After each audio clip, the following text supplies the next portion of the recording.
Jadi di antara syafaatnya Quran itu orang nggak jadi masuk neraka. Jadi syafaat itu ada dua, dari neraka diangkat ke surga, dan itu bisa lama itu. Tapi kalau syafaatnya Quran itu yang belum masuk neraka supaya nggak jadi masuk neraka. Karena neraka juga punya aturan, dia juga kena aturan fikih. Jadi, loh betul ini, saya ada guyon. Jadi kena konstitusi apa? Fikih. Sama tak ceritani syafaatnya Quran itu ada orang itu beling itu fasik. Itu dihafal surat Tabarok. Hafal betul. Tabarakalladzi biyadihil mulku wa huwa ala kulli syai'in qadir alladzi khalaqal mauta wal hayata. Pertanyaannya gini, boleh enggak orang menginjek surat Baqarah? Boleh enggak? Enggak. Padahal orang hafal Quran itu artinya ayat itu ada di hatinya. Fa inna wa ta'ala la yu'adzibu qalban wa al-Qur'ana. Allah tidak akan menyiksa hati yang menyimpan Quran, yang jadi flash disknya Quran, yang jadi rekaman Quran. Singkat cerita orang ini hafal. Pas ketemu Mungkar Nakir prosedur kan, ini orang fasik mau diantemin sama Mungkar Nakir. Prosedur ya, dia kan prosedur standar. Si surat Tabarok akhirnya menjelma jadi seseorang yang gagah berani. Kamu nggak boleh nyiksa orang ini. Saya ini kalamullah. Kalau kamu nyiksa dia berarti nyiksa saya. Kamu berani sama kalamullah. Wah ya tidak berani jadi Mungkar Nakir. Tapi orang itu nakal, harus saya gebukin. Tapi kata Quran tadi, tapi saya di situ pasti kena saya. Oh debat, nggak ada lajnahnya, ini nggak ikut. Kalau Gus Wirjon ikut jadi lajnah. Kalau jadi lajnah pasti kroninan. Kalau santrinya dimenangkan nanti. Wah, akhirnya debat. Ya sudah kita ketemu Allah. Akhirnya Mungkar Nakir sama Quran tadi surat Tabarok datang sowan sama Allah. Terus kata Allah, memangnya kenapa Mungkar Nakir? Saya harus nyiksa dia karena dia fasik ya Allah. Memangnya kenapa surat Tabarok? Saya ada di situ. Menurut aturan orang tuh nggak boleh injak-injak Quran. Kalau dia nutuk saya, nutuk Quran, itu harus dikasih tahu fikihnya Mungkar Nakir. Akhirnya Allah ngendikan gini ke surat Tabarok. Ya sudah terserah kamu. Kalau terserah kula Gusti, Mungkar Nakir nggak boleh nyentuh orang ini. Ya sudah selamat. Sehingga terus itu sama baca di termasuk mukjizatnya surat Tabarok di tafsir Ibnu Katsir banyak. Karena tadi logikanya malaikat itu juga kena aturan fikih. Sehingga banyak ulama termasuk Said Muhammad ngendikan pertanyaan Mungkar Nakir itu tidak semua orang kena. Kalau semua orang kena nanti kalau tanya Nabi Muhammad, waman nabiyuka? Kacau kan jawabnya. Nabi kamu siapa? Lu saya ini nabi. Iya kan? Lah nanti kalau pas ketemu Nabi Ibrahim, waman abuka? Jadi repot kan? Makanya ada kiai yang guyon kalau ditanya marab buka, saya ini guru tauhid sembrono. Saya ini ngajar Ummul Barohin, kamu tanya marab buka. Masyhur itu keramatnya Imam Malik itu. Ada Ashabu Malik, rajulun min ashabi Malik. Beliau ditanya Mungkar Nakir marab buka manabiuka. Imam Malik datang, ini seumur-umurnya itu ngajar tauhid. Kok kamu bedai enggak sopan kamu? Nah, kita berharap barokah sampean ngaji nanti itu. Yes. Malaikat itu anak sungkane gitu. Jadi itu. Dan saya meskipun guyon itu serius. Bedanya orang alim sama ndak itu di situ. Kalau orang alim itu guyon itu masih bener, masih serius. Coba saya bacakan ayatnya. Ala inna auliya Allahi la khaufun alaihim wa lahum yahzanun. Terus lahumul busyra fil hayatid dunya fil akhirah. Artinya kalau Mungkar Nakir dengan penampilan garang gitu, berarti ada ketakutan apa enggak? Ada, padahal ciri utama walinya Allah tidak ada ketakutan. Makanya itu termasuk dalilnya Sayyid Muhammad, tidak semua orang alami seperti itu karena wali-wali itu la khaufun alaihim wa lahum yahzanun. Wah anak kiai ketemu karena kerja tidur wedek. Iku dreseke ora kok pertanyaan itu, nak konan santri piye? Lho isen wis kiai dihanjuti Mungkar Nakir. Malu gak kira-kira? Mesti pelengahan konan santri piye? Nak jawabannya gampang karena pernah ngajar tauhid. Makanya Sayyidina Ali ini cerita ini ada di kitab Nurul Dholam. Sama lihat di kitab Nurul Dholam karangannya Syekh Nawawi Banten. Itu Sayyidina Ali itu ya, andekan orang biasa mungkin ya agak-agak hasut, tapi ini wali gak boleh kamu katakan hasut. Dia itu mangkal sama Umar. Orang kok setiap orang pernah dibentak.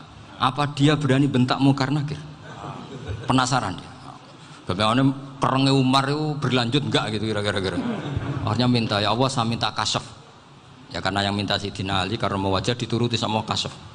Dilihat Sayyidina Umar pas meninggal itu. Jadi hasud itu ya kadang penting asal baik. Loh betul bahasa Kanjeng Nabi kadang la hasada illa fisnaten. Itu Nabi bahasakan ya hasad. Gus Verson saja yang nafsirkan ghobtoh itu kan gaya-gayanan sebagai ulama. Aslinya Nabi ngendikannya itu la hasada illa fisnaten. Ulama yang ganti itu namanya ghobtoh. Wong Nabi sendiri nyebut hasad kok kamu tafsiri ghobtoh. Ya hasad ya hasad. Udah enggak usah ditawil-tawil pokoknya gitu. Kalau sampean nggak percaya nggak apa-apa. Kok gitu aja kok repot. Karena sampean nggak percaya kemungkinannya dua. Satu nggak ngerti. Dua sama-sama alim kan dari awal kalau sama-sama alim kan laisa li alimin ayuqallida aliman akhir. Kita nggak perlu saling mengikuti. Ngapain hasud? Biasa aja. Akhirnya Sayyidina Ali kasut. Pas Umar bangun, setelah mati kan bangun, setelah meninggal bangun. Mungkar Nakir datang dengan perangai yang sangat garang. Itu digambarkan Sayyidina Ali matanya itu kal kidril ghali.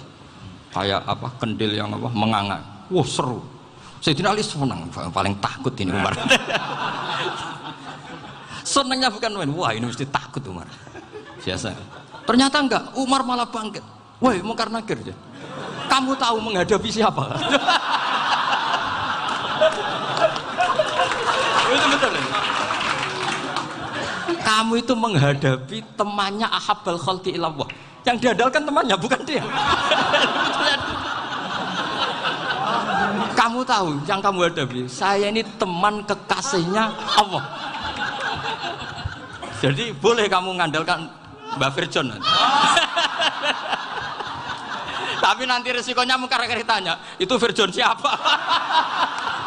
Wah itu masalah kan. Makanya syaratnya wali itu harus ma'rufun fis sama. Di langit sudah populer. Makanya dulu ada orang yang saking seninya Abdul Qadir ditanya apa saja jamnya Abdul Qadir Al-Jilani itu aman karena beliau populer. Makanya program kita harus populer dulu di langit. Nah, itu nanti kalau dicatut oleh santri-santri nggak apa-apa. Kalau nggak populer nanti ditanya, itu siapa? Masalah ini. Umar itu yang dibanggakan itu, kamu tahu saya siapa? Ya enggak tahu, saya ini temannya kekasihnya Allah. Temannya Muhammad, iya Muhammad Rasulullah. Wah mikir, waduh, repot. Loh di dunia aja gitu kan, temannya presiden, temannya panglima, apalagi ini temannya Sayyidul Awalin wal Akhirin. Di dunia aja bilang temannya presiden, menteri, orang sudah takut, apalagi ini temannya Sayyidul Awalin. Hanya Mungkar Nakir terus konfirmasi sama Allah, gimana ya Allah ini ngadepi. Sebetulnya yang diandalkan itu temannya, bukan dia. Wah, akhirnya sama Allah dibilang, ya bu, ya sama seorang seperti itu bu yang sopan. Terus semenjak itu Mungkar Nakir itu nggak selalu berpenampilan seperti itu, sangat. Jadi semoga itu konsisten sampai nanti. Jadi kamu kalau ingin nggak takut Mungkar Nakir jadi wali dulu. Karena syaratnya tadi hanya wali sing la khaufun alaihim wa lahum yahzanun lahumul busyra fil hayatid dunya fil akhirah. Jadi orang itu kalau ngaji itu harus khatam. Jangan semuanya kena pertanyaan. Dan kalau semuanya kena pertanyaan nanti repot. Kalau Nabi Muhammad ditanya waman Nabi juga. Nabimu siapa? Lu kan terus jadi aneh. Jadi makanya ngendikane Sayyid Muhammad semua ulama lah, nggak ada am kecuali ditaksis, kecuali sifatnya Allah. Misalnya bikulli syai'in alim ya benar-benar bikulli syai'in. Tapi kalau am semuanya pasti ada taksis, meskipun dalam muhawarah muhadasah biasa. Misalnya contoh gampang, istri kamu baru seneng kamu, mas nak pengen apa-apa itu lapor aku, gak apa-apa mas, mesti aku seneng nak sama lapor. Iku dia aku pengen wayo. Wah langsung jadi apa wae. Mesti apa wae maksudnya kecuali itu gitu. Padahal kalau ngomong ya mas sampean ingin apa saja tak dukung. Terus sampean bilang kepengin iku wayo. Kira-kira disetujui apa enggak? Sama seperti kita kalau punya teman akrab, wes nang omahku gak apa-apa, anggap ya omahmu dewe. Terus mlebu-mlebu kamar. Jadi tidak ada am kecuali di ditaksis. Artinya kalau ada cerita bahwa orang mati pasti ngalami ditanya Mungkar Nakir, itu pasti ada am yang ditaksis. Itu pasti tidak dialami para anbiya, para auliya. Karena ciri utama wali itu la khaufun alaihim walahum yahzanun. Kemudian saya yang mau cerita ya supaya sampean bisa menghadapi dunia global ini, tak bawa tafsir Munir termasuk tadi. Kenapa orang Islam Rasulullah SAW itu lebih senang kalau yang menang itu orang Nasrani Romawi ketimbang yang menang itu orang Faris, dalam hal ini ateis. Karena orang ateis itu lebih ngeri. Sebetulnya beberapa penemuan sains, terutama di ilmu medis, itu orang Amerika, kayak cloning. Tapi orang Amerika itu masih dilarang oleh gereja untuk mengaplikasi. Karena nanti bayi cloning itu dipakai suku cadang. Di Amerika masih ditentang oleh fatwa-fatwa agama, baik Islam maupun Kristen. Tapi di Cina itu dipraktekkan, karena nggak ada halangan agama. Di Cina itu biasa ada kondom diolah lagi jadi alat-alat aksesoris. Di Amerika tidak ada karena masih ada agama, masih ada larangan. Sehingga orang Islam itu lebih takut kalau yang menang itu Persia, karena terus cara berpikir ternyata Tuhan itu tidak ada, langit nggak ada perannya. Jadi ketika yang menang Nasrani masih berpikir itu pertolongan Tuhan, meskipun mungkin cara mengatakan Tuhan beda dengan kita. Tapi ada satu kesamaan bahwa kekuatan samawi itu ada. Jadi disebut ghulibatir rum fi adnal ardi wa hum min ba'di ghalabihim saghlibun. Di sini diterangkan oleh Syekh Nawawi supaya kamu tidak salah paham. Sebetulnya kamu katakan misalnya wah itu paham liberal, sebenarnya saya tidak tersiksa. Cuma takut yang mengatakan seperti itu cek goblokir atau ngaji gitu. Itu aja masalah saya. Ini saya baca ini karangannya Syekh Nawawi karena tadi kata Mbak Firjon ngaji itu harus sama orang yang bersanad. Saya ini kalah sama beliau itu berkali-kali. Secara nasab saya harus manggil Mbah. Secara silsilah ilmu saya juga kalah lagi. Saya sering disewani sama cucu-cucu Syekhona Khalil. Kiai Siddiq itu termasuk murid dekat beliau Syekhona Khalil. Kalau itu berarti kan Gus Firjon, Ahmad, terus Mbah Siddiq. Mbah Siddiq ngaji Syekhona Khalil. Syekhona Khalil itu pernah ngaji langsung sama Sayyid Zaini Tahlan. Berarti beliau dari Sayyid Zaini Tahlan itu baru generasi kelima. Sementara saya itu sudah ke-7 atau ke-6. Saya, Mbah Mun, Mbah Karim misalnya, Mbah Hashim, Mbah Mahfud Termas, Sayyid Abi Bakar Sato, yang ngarangnya Anatul Thalibin, baru Sayyid Zaini Tahlan. Berarti saya ke-7, kalah lagi. Tapi untuk jadi wali biasanya cepat saya. Karena syaratnya jadi mbah itu ngalah demi putu. Jadi kalau beliau ngotot, saya dulu Gusti, saya mbahnya. Wah itu mbah yang nggak baik. Pasti jatahnya dikasihkan apa? Cucunya dulu. Makanya Abdul Muthalib itu orang yang dapat wangsit, tapi yang jadi nabi itu cucunya. Jadi dalil saya banyak. Sebenarnya Abdul Muthalib itu sudah sering dapat wangsit. Karena saya bahasakan wahyu, Nabi yang protes, enggak nabi kok dapat wahyu. Tapi sebetulnya Abdul Muthalib itu masyhur. Kalimat-kalimatnya menunjukkan bahwa beliau itu sudah dapat wahyu kalau nanti cucunya itu jadi apa? Nabi. Makanya senangnya bukan main Abdul Muthalib sama Rasulullah.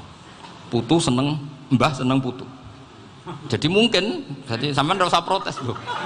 Yang jadi wali kok cucunya dulu. Betul.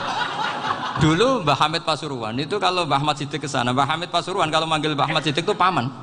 Tapi pamannya minta ijazah ke ponakan. Apa ya gara-gara itu memang. Kalau itu masih berlaku apa? Ngalah tadi. Kayaknya masih apa? Hawane masih. Karena melihat tren-tren langit masih gitu kayaknya masih. Masih itu. Ya, tapi mbahnya tetap dapat jatah, tenang saja nanti. Tapi memang sebaiknya mbah itu legowo. Rasulullah Muhammad SAW itu terkenal min dzurriyyati Ibrahim. Tapi kata Rasulullah, ana dakwatu Ibrahim wa bisyaratu Isa. Aku nganti ngene iki barokah dongane Nabi siapa? Ibrahim. Jadi dongane Nabi Ibrahim ya tiba teng putu. Jadi banyak bukti bahwa jatuhnya ke putu gitu. Tadi saya di kamar sama beliau berduaan. Nih Mbah sing dadi wali di sini, aku webang. Cocokan tadi. Nah kenapa saya akhir-akhir ini gulirkan daftar wali? Kenapa? Saya ini resah ya, orang sudah ingin dicintai pejabat, dicintai tetangga, dicintai teman. Tapi kadang-kadang orang lupa lagi dicintai Allah. Makanya saya meskipun guyon, tapi ini amdan, bukan sahwan. Supaya orang punya cita-cita lagi jadi wali, ingin dicintai Allah. Kita ini terlalu lama ingin dicintai makhluk. Mbok ya naik kelas sedikit lah. ingin dicintai Allah Subhanahu wa Ta'ala. Meskipun saya guyon, tapi tadi guyon saya tuh lebih serius ketimbang serius Anda. Karena tak pikir. Saya tuh kalau pergi itu seneng ngebis, bukan karena saya tidak punya mobil, tapi saya sering mau butuh itu supaya nggak diganggu. Karena saya tuh harus punya waktu sendiri. Kalau bis kan ketemu orang nggak kenal, tapi sekarang ya agak susah, banyak yang kenal. Dan susahnya lagi nggak minta ijazah, minta foto. Repot tuh. Mau dibenci itu umatnya Rasulullah Shallallahu Alaihi Wasallam. Mau disetujui itu sanatnya mana? Kalau ketemu orang alim minta apa? Foto. Itu nggak ada sanatnya.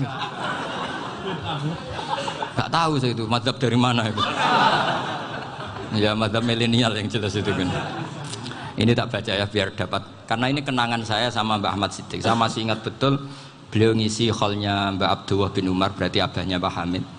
Karena mbah saya itu Fatimah binti Khalid bin Umar, kalau Mbak Hamid itu Hamid bin Abdullah bin Umar.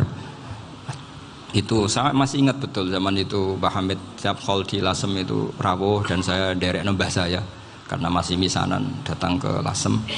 Itu beliau pas itu ngisi sama Mbah Mun. Mbah Mun masih muda, Ki Ahmad Siddiq sepuh senior.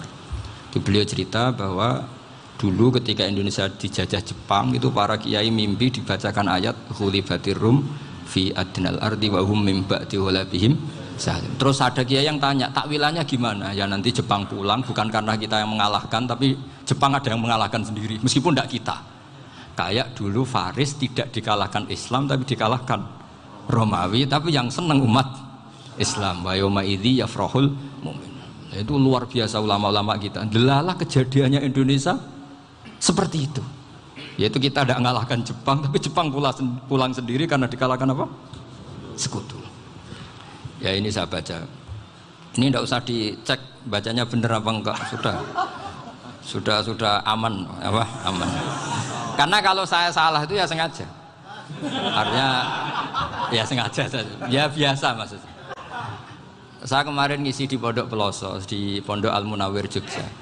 Salah itu ada dua, ada salah memang benar-benar salah. Itu enggak apa-apa, bisa dimakfu.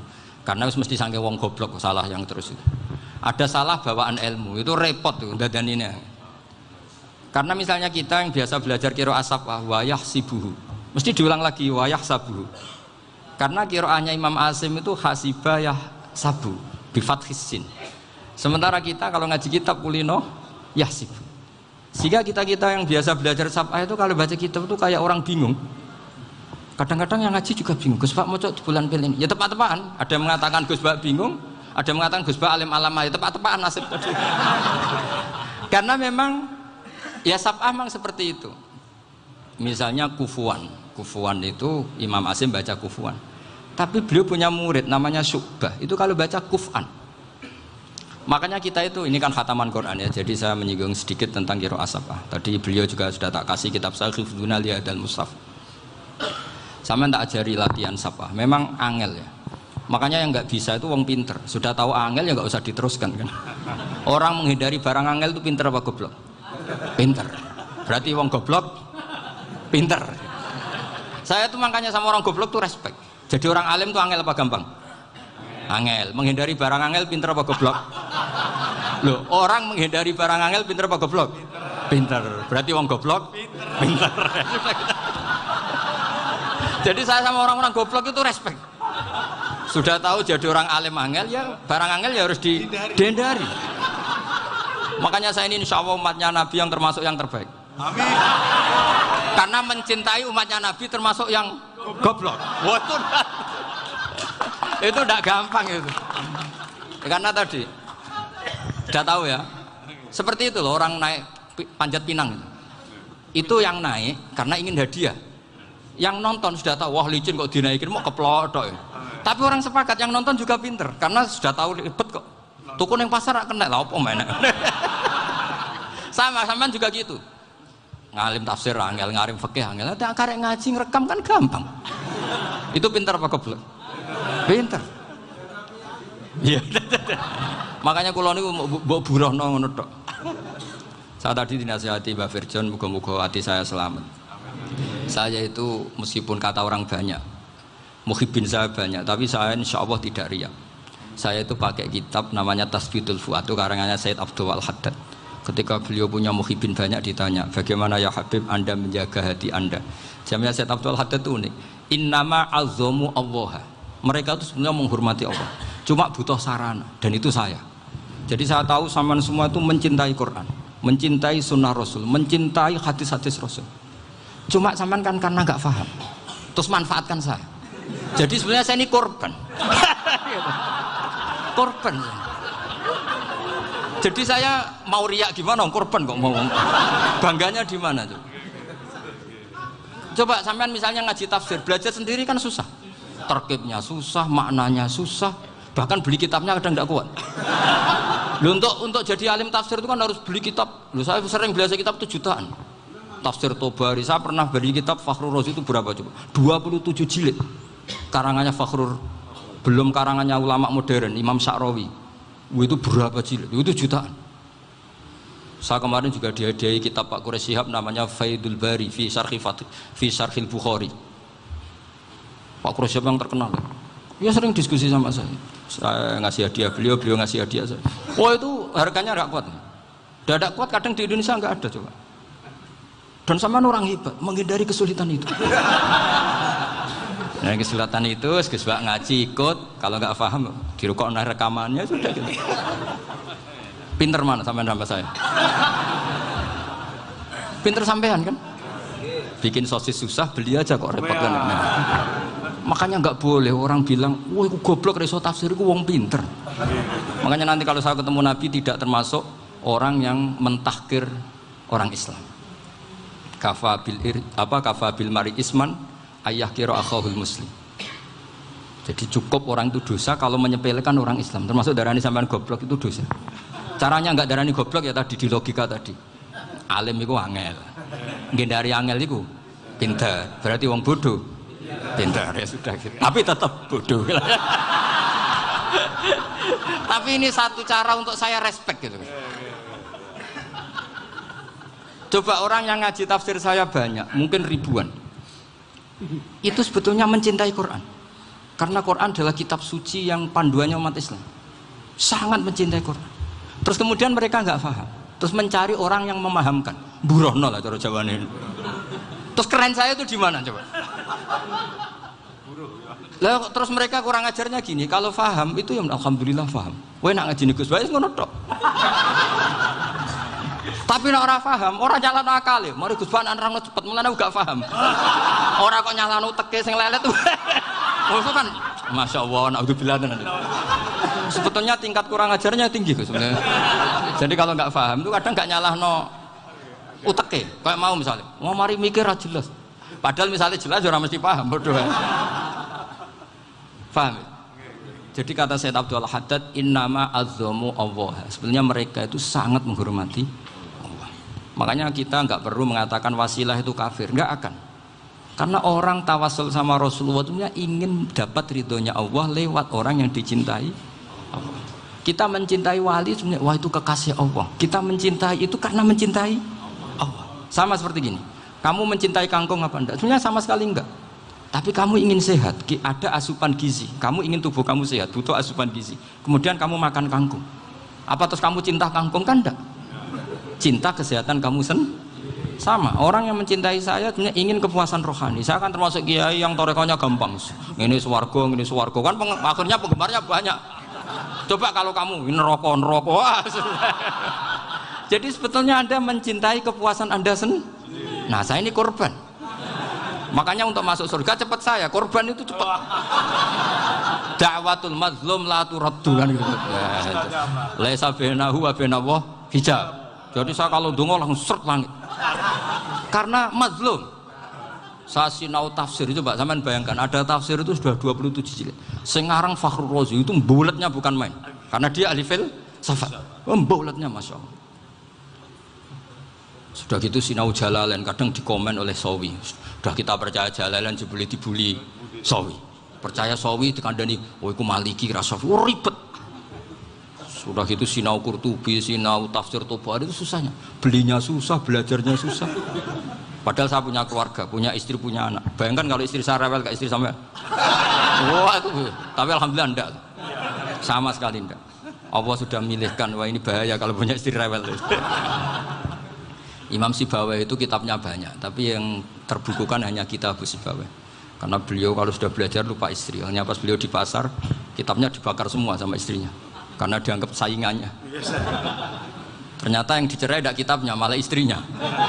Itu Imam siapa? Sibawai. Tapi alhamdulillah kitab saya nggak terbakar, aman. Saya teruskan ya. Jadi untuk menjaga riya dilatih innama azzamu Allah. Sebenarnya mereka itu menghormati Allah. Sehingga wasail-wasail itu sebenarnya nggak pernah jadi subjek pelaku utama, enggak. Tetap Allah. Sebab itu kata Sayyid Muhammad, kamu kok mengatakan wasilah itu kafir itu gimana? Ketika innallaha qad ba'atsa lakum taluta malika. Talut itu ya manusia. PD-nya itu apa? Inna ayata mulkihi ayyatiyakumut tabut fihi sakinatum mir rabbikum wa baqiyatum mimma taraka alu Musa wa alu Haruna tahmiluhul malaikah. Jadi beliau PD itu kalau bawa sunduk semacam peti sakti, sing di situ ada baqiyatum mimma taraka alu Musa wa alu Haruna tahmiluhul malaikah. Ya kayak semacam jimat. Tapi saya bukan mensyariatkan jimat enggak, karena nanti banyak penjual yang pembohong juga gitu loh. Cuma cerita, kamu tidak usah mengatakan kafir. Dulu Talut PD-nya kalau bawa sunduk semacam peti kesaktian yang di situ ada baqiyatum mimma taraka alu Musa wa alu Haruna tahmiluhul malaika. Sehingga Khalid bin Walid meskipun beliau sahabat dan menyaksikan wajah Rasulullah SAW, itu bawa sya'aratun min sya'aratihi Rasulullah SAW, bawa rambutnya Nabi. Perang kemana-mana itu diletakkan di pecinya. Nanti sama tanya lagi, masa pakai peci Khalid bin Walid ini? Wah panjang, sampai itu repot. Sampai tak warai ngaji usul fikih. Usul fikih itu kalau ngaji itu ada istilah tangkihul manat. Ini mesti ini wilayah yang kita bisa berdebat sama Mbah Firjon. Dulu itu musuh saya karena saya makili Anwar, beliau makili Peloso. Tapi tahu-tahu kalah tua terus saya mengundurkan diri.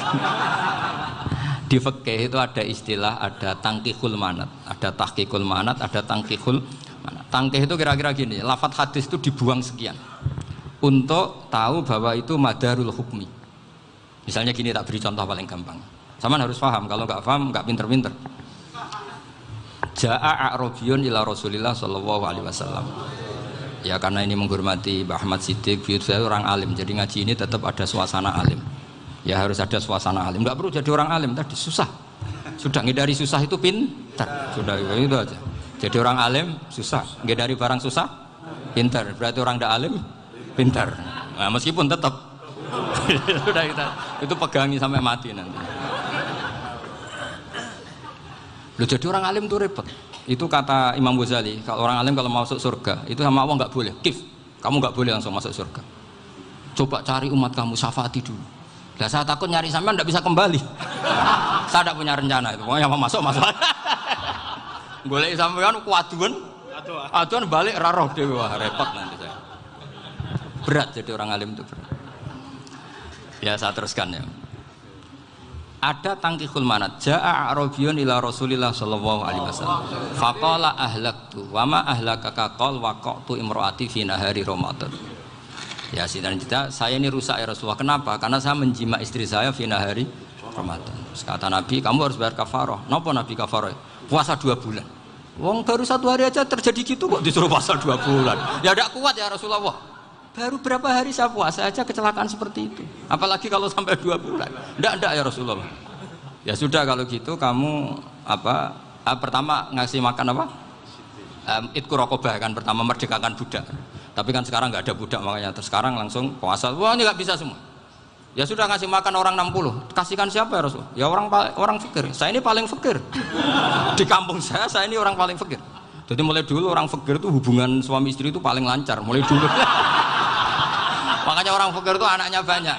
Karena hiburannya hanya itu. Wong Ramadan aja. Coba mau ke ATM nggak punya uang, mau antri di bank nggak punya, mau apa coba? Itu mulai dulu. Ini sanatnya mutasil. Wah, akhirnya sudah sanksinya kan tadi ya itqu raqabah atau puasa 2 bulan berturut-turut atau ngasih makan 60 orang miskin. Lalu kata ahli usul fikih, kata a'rabi dibuang, nggak menjadi catatan hukum. Orang kota pun kalau melakukan itu juga kena sanksi yang sama. Imro'atahu juga dibuang. Andai kan itu dilakukan untuk amatnya juga ketentuannya sama. Nah sekarang perdebatan antara Imam Syafi'i dan Imam Malik begini. Sekarang pertanyaan gini, jima istri itu hukumnya boleh apa haram? Boleh kan? Lalu kalau ada orang tanpa udzur kemudian makan siang-siang, cara Imam Malik hukumnya sama, harus kena sanksi yang sama. Karena sama-sama hadku hurmati Ramadan bi ghairi udzrin syar'iyyin. Sama-sama merusak hukum Ramadan tanpa udzur syar'i. Lu jima itu tidak zina. Kan hukumnya jaiz. Nah, sekarang makan hukumnya jaiz, harusnya juga kena ketentuan yang sama. Cara pikirannya Imam Malik. Nah, alhamdulillah Imam Syafi'i gak setuju. Wah, cara setuju repot. Bahkan orang-orang Syafi'i sudah punya khilaf, kalau gitu minum dulu. Iya, biar gak kena. Iya, biar iftarnya pakai minum. Setelah minum baru jima kan. Ya. Ini sudah menyiapkan khilafnya. Ini khas Syafi'i ini, bongsong rekayasa hukum. Nanti bisa belajar jauh cara ngakali hukum. Makanya guyonan yang masyhur Gus Dur itu gitu. Ada seorang kiai atau Gus lah, ya punya salah, namanya manusia kan punya salah, entah cangkruk entah apa, pokoknya punya salah. Ada wartawan yang ngiranya semua kiai itu orang suci, sehingga tanya sama Gus Dur, Gus itu ada kiai kok, ya pokoknya salah lah. Tapi jangan bayangkan dosa besar, enggak, kecil-kecil aja. Itu gimana itu? Padahal kiai kan orang suci. Jawabnya Gus Dur lucu. Ya justru yang boleh salah itu para kiai, kalau kamu nggak boleh. Loh, kok bisa Gus? Karena mereka tahu caranya tobat. Repot. Kalau kamu nggak tahu caranya, sama pelanggaran hukum itu ya harus pakar-pakar hukum. Itu yang tahu caranya rekayasa. Kalau kamu ya kena pasal kan ya. Jadi kamu jangan niru saya. Saya ini punya sekian cara untuk nah, itu namanya khilaf. Makanya kata Sayyid Muhammad, kamu tidak usah anti khilaf. Karena Abu Hanifah itu membolehkan khilaf, kitabul khiyal. Yang penting kamu soleh dulu. Setelah soleh nanti Allah maklumi. Soleh dulu, syaratnya soleh dulu. Kalau tidak soleh jangan. Contohnya gini, ada orang mau puasa lemes sekali, mau makan. Gampang. Kalau langsung makan kan kayak hadku hormati Ramadan biwiri udrin syar'iyyin. Aku langsung mau jembera sowan Mbah Firjon. Sudah status saya apa? Musafir. Ya sudah, berangkat aja sampai Tuban makan. Nanti kalau nggak jadi ya nggak apa-apa sudah. Kan mulai pergi sudah musafir. Saya tidak tahu nanti malaikat tertarik gebuki nggak tahu. Tapi itu ada khilafnya, asal soleh. Karena kata Sayyid Muhammad dan semua kitab mengatakan itu. Kalau sama nggak tahu ya kebablasan. Nabi Ayub, nabi yang terkenal Gudiken itu siapa? Ayub ya. Itu yang Israiliyatnya kan seru lah. Gudiken dikukur bek kreweng itu terlalu lah kalau itu. Untuk kreweng konti ning Arab ora ono kreweng itu sudah masalah itu.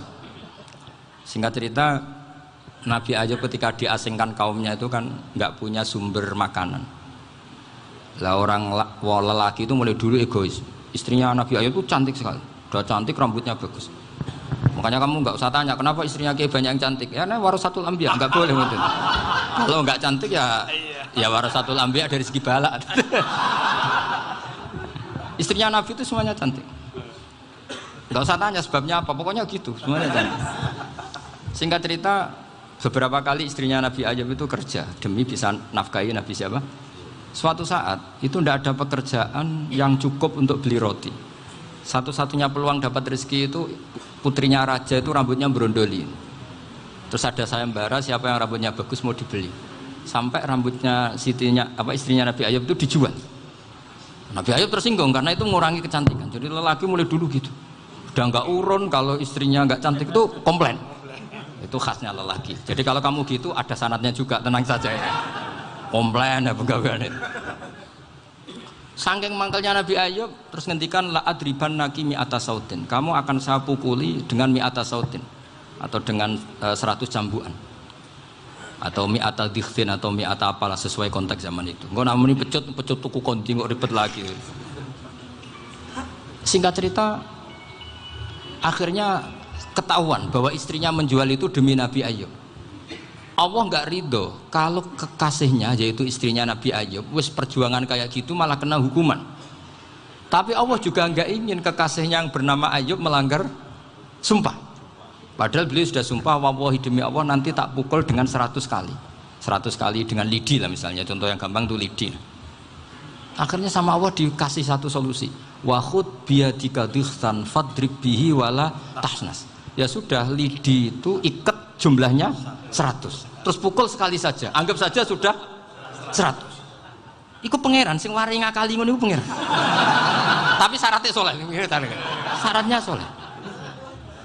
Jadi kalau kamu anti khilaf berarti anti ajarannya Allah di ayat itu. Wa khud biyadika dighsan fadrib bihi wala tahnas. Itu dulu ada, ini cerita di Ithaf, ini cerita terakhir, ini sudah, sama jangan nama sudah. Terus pengumuman tadi, yang nggak pernah sepuh ngutang saya itu haram tadi. Karena tadi saya punya kewajiban di rumah yang bisa menggugurkan ya kewajiban yang lebih besar.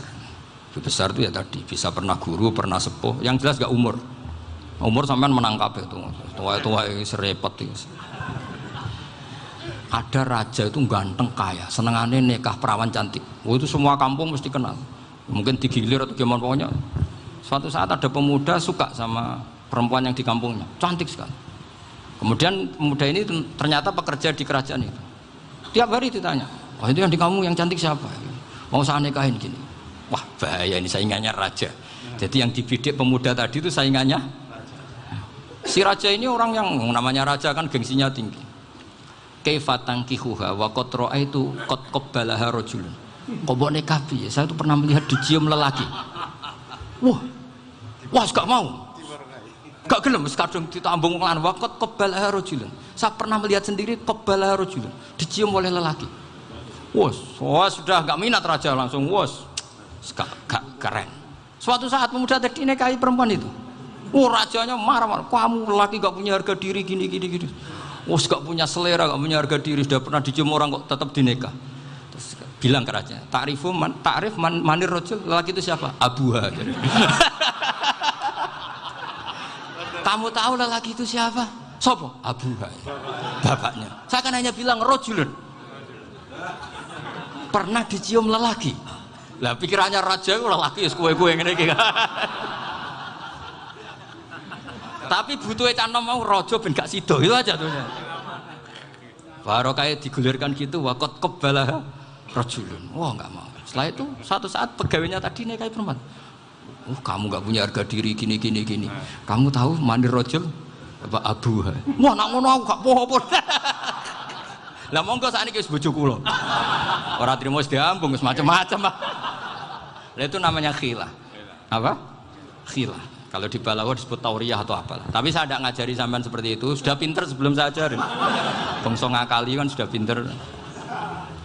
Ya ini terakhir tak baca Arabnya saja nanti. Bismillahirrahmanirrahim. Biar dapat barokahnya Syekh Nawawi juga barokahnya guru-guru. Bismillahirrahmanirrahim. Wasababu nuzuli hadil ayati annahu kana baina farisa war rumi qitalun wa kanal musyrikuna yawadduna antaghliba farisu ar-ruma li anna farisa kanu majusiyan ummiyin wal muslimuna yawadduna ghalabatar rum ala faris liqaunihim ahla kitabin. Jadi zaman dulu orang Islam lebih senang kalau yang menang itu orang Nasrani. Kalau bandingannya ateis, karena bagaimanapun percaya kekuatan langit. Sementara orang ateis sama sekali tidak percaya kekuatan. Apapun bedanya kita dengan Nasrani itu ada kesamaan, yaitu percaya adanya kekuatan langit. Sehingga ketika orang Romawi kalah itu orang Islam ikut susah. Paham ya? Makanya ini tak baca biar sampean enggak macam-macam pikirannya. Fab'atha Kisra saat terusnya, ya pokoknya seperti itu. Akhirnya Rasulullah SAW berdoa lebih senang yang menang itu Rom karena ahli kitab. Artinya apa? Kemenangan ahli kitab adalah kemenangan makhluk atau hamba Allah yang mentautkan kekuatan kita di bumi dengan kekuatan langit. Makanya saya berharap selain kita ikhtiar medis, kita harus memperbanyak istighfar. Bagaimanapun semua itu dari Allah Subhanahu wa Ta'ala. Kita menghormati negara dengan ikhtiarnya, tapi saya mohon sekali kita juga istighfar, karena semua itu juga ditentukan oleh Allah, oleh langit. Ya, saya kira demikian. Assalamualaikum warahmatullahi wabarakatuh.